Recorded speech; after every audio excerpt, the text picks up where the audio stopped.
Now, 2 years ago, I spoke about the need to use tested and certified sprinklers that were tested to a robust standard by reputable organizations throughout the world. And I believe that need was clearly demonstrated this morning with Nick Gross's presentation on the CBSpk IFSA project, where 2 sets of sprinklers were taken from 2 buildings in Brazil, tested independently to a robust standards, and they failed miserably. If in fact there was a fire in one of those buildings, I very much doubt that we would be able to save life and property. So the question then comes up, is using tested and certified sprinklers enough to have a reliable automatic sprinkler? And I think, or hopefully, we'll all agree that it is clearly a first big step, huge step in the right direction.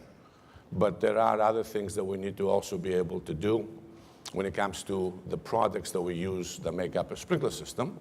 And I'll talk a little bit about that today. And then I'll also touch upon some of the things that Russ talked about at a very high level to sort of emphasize the need that we must have also a set of activities that take place from the beginning of the installation of that reliable sprinkler system throughout its lifetime until decommissioning of the sprinkler system or the building itself. So we're talking about 20, 30, 40 years in the future. But before I talk about these things, I want to share with you 3 quick examples of some tragic events that have occurred in the recent past. And the only reason I bring those up is to highlight, emphasize the need for all of us to continue to have open and candid discussions as we are having here, to share our knowledge and experiences, to learn from each other's mistakes, because ultimately what we want to do is to stop history from repeating itself.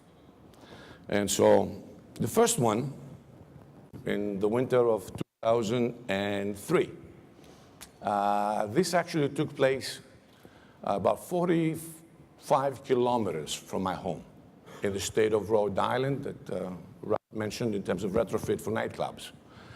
It was a nightclub full of young people having fun, live music, live band. Somebody decided to use pyrotechnics. There were no sprinklers. The acoustic foam started a fire. People panicked, limited exits. 100 people died, over 200 were injured. When they performed the examination, they realized that the building was built in 1946 as a restaurant and did not require sprinklers. About 3 or 4 years before 2003, the occupancy changed to a nightclub, and it was significant remodeling. And the new code should have kicked in. Unfortunately, the local regulator, as you can read the report, missed it, did not make that recommendation. So 100 people died. Those are the pyrotechnics. Kiss nightclub, a lot of discussion. It's essentially the same story, 10 years later. Exactly the same thing. Okay, no sprinklers, pyrotechnics within an enclosed environment, limited egress, 242 people died, over 100 were injured. Exactly the same thing. This happened a year ago in New Jersey. A whole row of apartment buildings burned to the ground. Some guy was essentially using a torch to repair some plumbing. Burned the whole complex to the ground. Okay? No sprinklers. Fortunately, no one died, but over 1,000 people were basically had to find a home elsewhere. So again, the reason I bring this up is that nothing really new is going to happen in our future. Okay, whatever's probably going to happen has already happened. So it's up to us essentially to learn from the past and be able to find a way to stop the past from occurring again. So now let's talk about what can we do to reduce the risk of fires. I never know if there's how many bullets there are. Okay, too many. Clearly, I mean, you can do certain things, right? Simple things. You can remove or relocate combustibles away from ignition sources. You can reduce the number of ignition sources. I mean, they're simple things. You can build using less flammable materials. In some parts of the world, we're doing that. In other parts of the world, in Asia, for example, you've seen the furnace, right? In Dubai, high-rise buildings burning. China, the same thing. You can actually design and build a building by compartmentalization, right? I mean, you can basically make sure that a fire in one area does not spread to another area. That works. It takes away some flexibility in some particular occupancies, but it works. Ultimately, from my perspective, the best way to make sure that you protect life and property is to install an automatic fire protection system. And that's what it looks like. Okay? I know I'm talking to the converter, but that's fundamentally what it looks like. It isn't just a sprinkler, which is one of the main components. But you've got a whole bunch of other things. You've got pumps, you've got tanks, you've got valves, you've got couplings, and each one of these plays a critical role in the reliability of that sprinkler system. So what do we need to have a reliable sprinkler system? Well, we need to have, I think, 5 things. And Russ touched upon most of these. Building codes, okay? As Russ said, these are requirements. Under certain conditions and certain occupancies, you shall install an automatic sprinkler system. You must also have robust design standards. And we'll touch briefly upon these. You should use tested and certified components for the system itself. You must have robust installation and commissioning procedures in place. You gotta make sure that when you install it, it actually works and does what you expected it to do. And last but not least, inspection and maintenance. That sprinkler system is going to be there for 20, 30, 40 years. You must make sure that that system is as reliable as the day you installed it. So let's talk quickly about some of these. Building codes. International building code that Russ mentioned. And it's exactly the way it is. It's essentially a model code adopted or adapted by states and cities throughout the US. On the other side, we've got FM Global's data sheet, which is essentially, it's not a code, but it's essentially what that insurance company uses in terms of recommending the use of sprinklers in particular occupancies. And in the middle, we have the Sao Paulo Fire Code, which is a very robust fire code. It requires the use of automatic sprinkler system for most occupancies. It does exceptionally well when it comes to storage occupancies. As Russ said, in the US, we're about 1,000 square meters. After that, you have to use a sprinkler system. The Sao Paulo Fire Code basically is 2,000 square meters. But that's great, because I can tell you in the UK, for example, it's 20,000 square meters. That's true, it's 20,000 square meters, okay? We have some, perhaps, opportunities when it comes to the Sao Paulo Fire Code for the industrial occupancies, and hopefully the Sao Paulo Fire Department will take a look at those. But it's a robust fire code. And I'm also told that 19 of the 27 states have adopted or adapted this fire code. So one could make the argument that you are working towards the development of a so-called model code like we have in the US. Design standards. We have ABNT 10897, which is a robust design standard.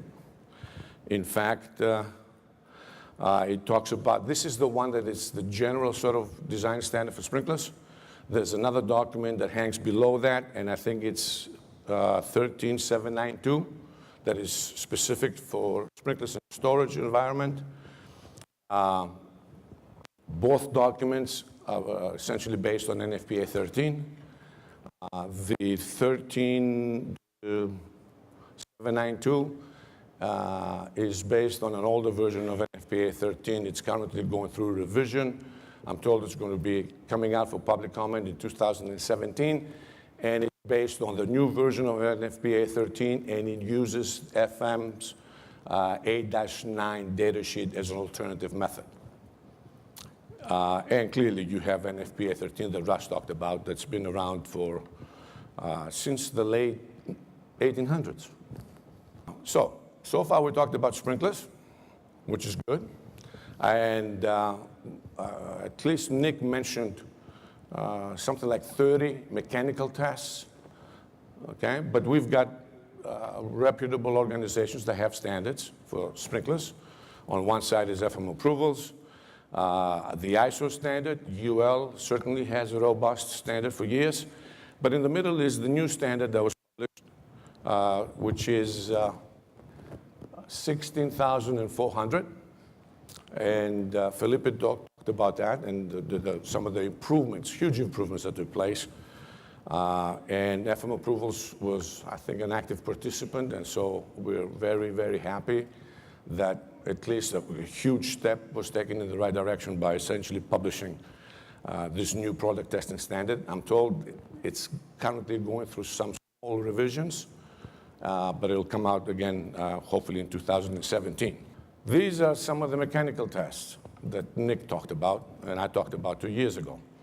And I won't go through the test, but the only reason I bring that up is, again, to highlight what Nick said, that the ultimate decision maker, whether a sprinkler in a particular design will protect a hazard, is large-scale fire tests. You can do all the mechanical tests you want, but ultimately, you must run a large-scale fire test and actually prove that that sprinkler in that particular design will protect that hazard. So not all sprinklers are made equal.